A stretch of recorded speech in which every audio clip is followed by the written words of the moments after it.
Once you leave here, you feel like that's something you would like to further address, Gotcha. I have some recommendations for you. Gotcha. Okay, I'm going to pass that to you. Thank you. Okay? On top of Whitehaven, we have learned that there is a heavy police presence in that area right now. We have also had independent sources confirm that Gangsta Boo has died at the age of 43. What we do not know at this time is whether the two situations are related, that scene in Whitehaven as well as the death of Gangsta Boo. Now, as I said, a heavy police presence right now in Whitehaven. We want to get you back out to our reporter, Jack Bilyeu. He has been live on the scene gathering details. Jack, what do we know at this hour? Well, about 20 minutes ago, we saw a van with whited out windows pull up. They loaded a body into the back and it took off. In fact, if I step out of the way, you can actually still see right in the front of that police car, they've taken down the tape there in front of the driveway. That porch up that driveway is where they removed that body from. And we spoke to some people who said they were families of the victims. They said they didn't want to discuss the case at this time, but shortly after that body was removed, they invited about half a dozen of those folks inside the house, and they are still in there at the moment.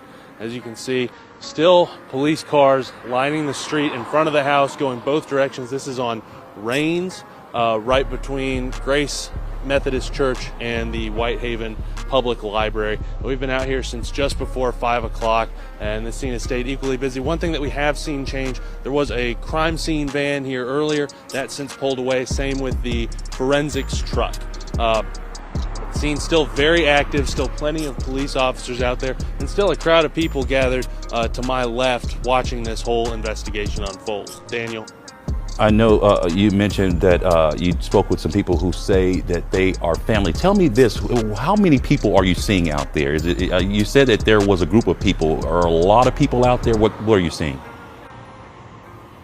As of a few minutes ago, there was a group of about I would say 30 people standing on the driveway watching. Since the family was invited inside, that group has kind of cleared out. People have moved back to the church parking lot next to the scene. Some people are standing next to their cars.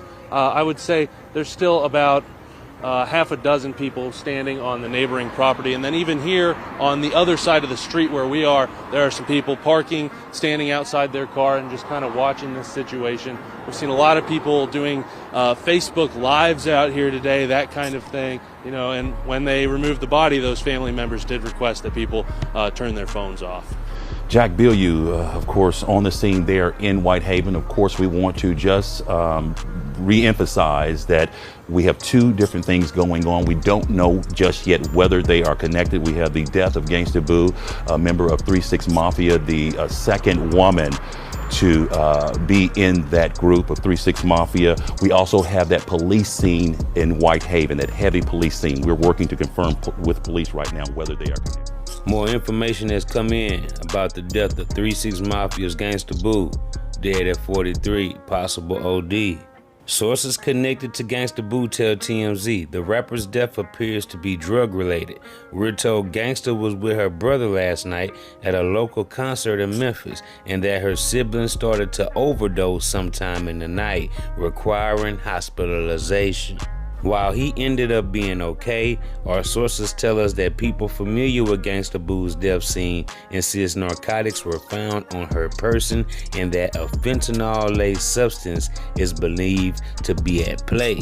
We're told that the police are launching an official investigation. An autopsy officially needs to be done as well to see what the cause of death is. Lola Mitchell, aka Gangsta Boo, a former member of the 3-6 Mafia and a pioneer of female rap, has died. The hip-hop star's passing was confirmed by her former label mate.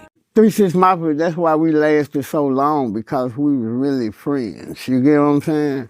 It wasn't just because of the group or the music.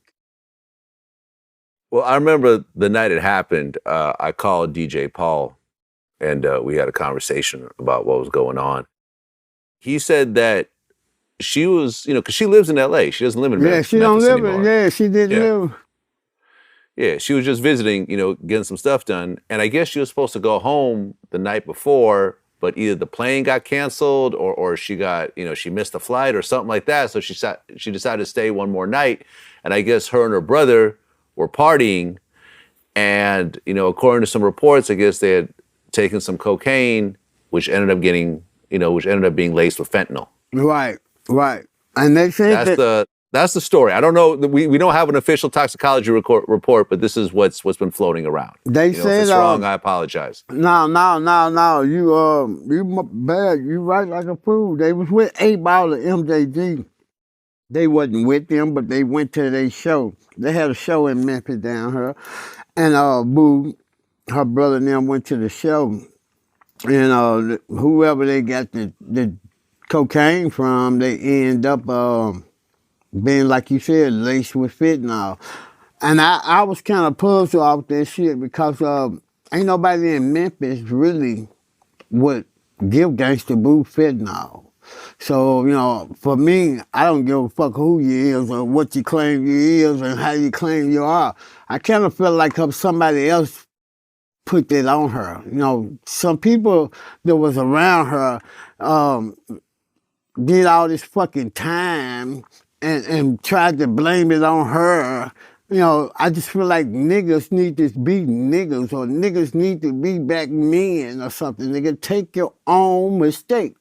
And I feel like a motherfucker was mad at her for the jail time, and I'm gonna say it, because, her brother, I just feel like he did some foul shit. I think he did some foul shit.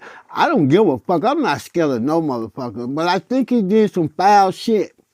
And the bitch ass nigga didn't call the police and tell the police what he supposed to told the police. My fucking sister dying or died off some shit that I know I got from a nigga, I can't spare that nigga feelings. You get what I'm saying? I'm calling the police, I'm telling the police, and whoever the fuck them like it and say something about that, I would think we gonna come at you because you can't tell me shit when it comes to my sister. And the nigga used to be mad like a motherfucker because she wasn't able to send him money all the fucking time. It wasn't really, they tried to blame the shit on her and say, Boo set that shit up. But that nigga came around to a lot of us and said, hey, I'm going to do this and do that. And I'm like, nigga, don't go do that shit, nigga.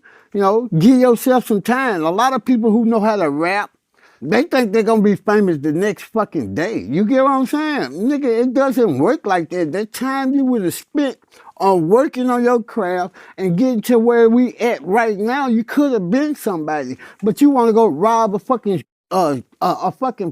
Family Dollar and then try to blame it on her and get mad at her. I just think he did some foul shit. And I told your bitch ass I was going to talk about it. Yeah, man, it's sad. It's definitely sad. And, I went and actually, as I'm going through my research for this interview, I realized that, if you look at 3-6 Mafia as a group, there's been 6 total members. Right. And 3 of them have now died